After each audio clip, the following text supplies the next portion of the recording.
Hi, this is Susie Lipps, and welcome back to Passion Talks. We are now in this session on integrated leadership.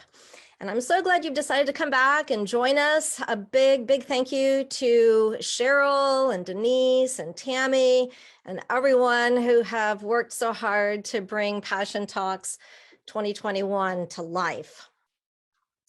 So we are going to, this session will have five amazing speakers, leaders who are going to share with us our, and I'll get to that slide right now. Okay, here's our leader lineup. Nancy Ortberg, Bruce McNichol, Andrea Coley, Lisa Duvall Martin, and Michaela O'Donnell Long, who will be interviewed by Denise Yon. So each one of these leaders will draw our attention to various components of leadership and how our inner life and character development inform how we lead, how we influence others, and even how fruitful we are. We will contemplate how our inner life shapes our leadership and the importance of integrating all aspects of who we are. I'll introduce each person as they start their talk. So if you're thinking this session is not for you, think again. Just because you don't have a leadership title doesn't mean that you're not leading. We each lead in a different sphere of life. We have some influence in some arena. Now, that's not to diminish the reach or the impact of leaders who carry the weight of a team or an organization, but the lessons learned here today are for all of us who carry influence in some way. So, moms, CEOs, pastors, dads, entrepreneurs, this session is for you. So, effective and resilient leadership is needed now more than ever. Leaders are being called on to develop and apply new skills and values to provide vision and hope and direction in these really challenging times. Being in leadership or being a person of influence means your character or your inner fruit, as it were, is always on display. Hey, I guess being human means your character is on display, right? Being in leadership just makes the display that much more public. And it seems that tough times are really stretching our leadership these days, just pushing everything to the limit, including our character. Not only is our character being stretched, but it's also being developed in this season for the next season of leadership. Attending to our inner life is critical for every season and for the seasons to come. So the Vineyard has a lot to teach us about this, and this happens to be my personal passion, to integrate metaphors from the Vineyard into a framework for understanding sustainable leadership. So metaphors help us understand, right, a larger truths sort of packaged in something that's a little bit more bite-sized, if you will. And I like to share this framework through conversations in the Vineyard.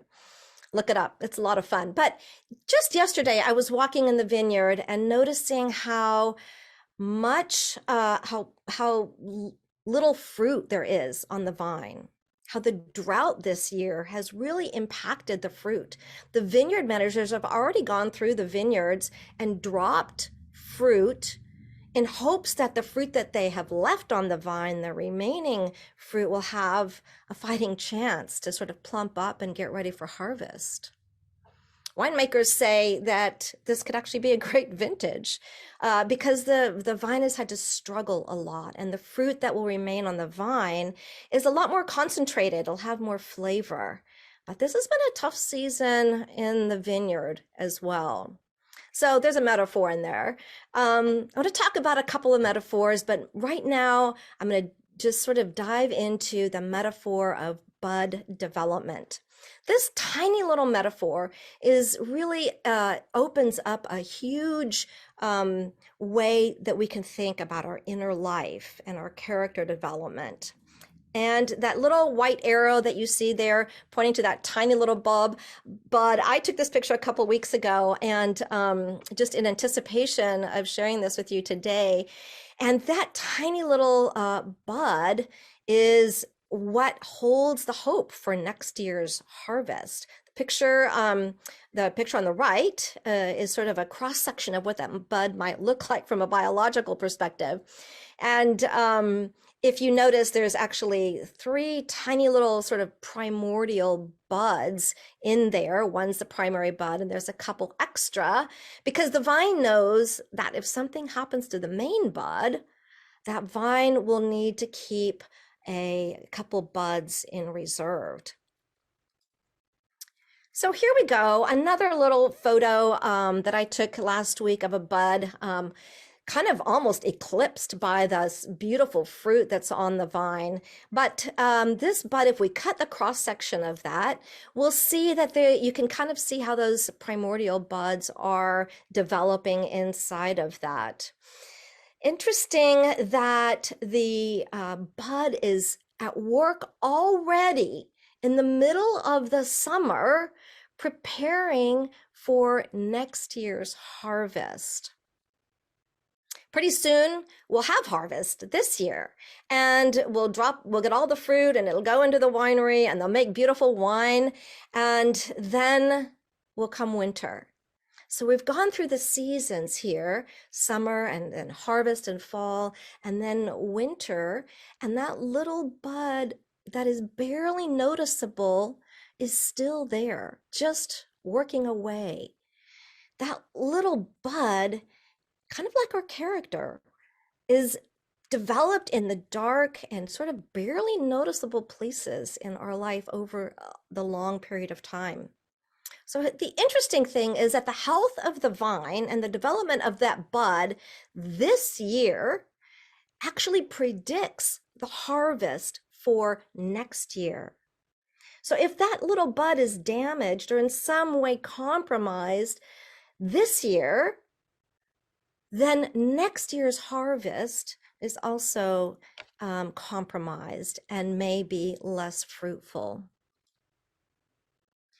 Well, we get through winter and spring comes, and the bud break that happens in spring, this bud that's been developing for the past year breaks forth, and all that work that's been done in that tiny enclosed space in the dark will be seen. It will come forth. It will be visible. The metaphor here, of course, is that after being developed in a secret inner place, our character becomes visible. And not only is it visible, it determines the fruit. Will the fruit be good? Will it last? Will it be useful? We need to consider what has been developing in our inner world over this past season. Have we been developing joy? Have we been developing peace or thoughtfulness? Some justice impulses, perhaps? Here's the thing. We can be sure that whatever inner work we have done over this past season will produce fruit. That fruit will be on display. That inner work comes out in the fruit of our character. Jesus tells us that as we stay connected to the true vine, now that's Jesus, we will be fruitful and our fruit will last. He says, if you remain in me and I in you, you will bear much fruit, fruit that will last. So as we pay attention to our inner work, the outer fruit just gets better and better. And that is the story of hope that is woven throughout this session today. So thanks for joining.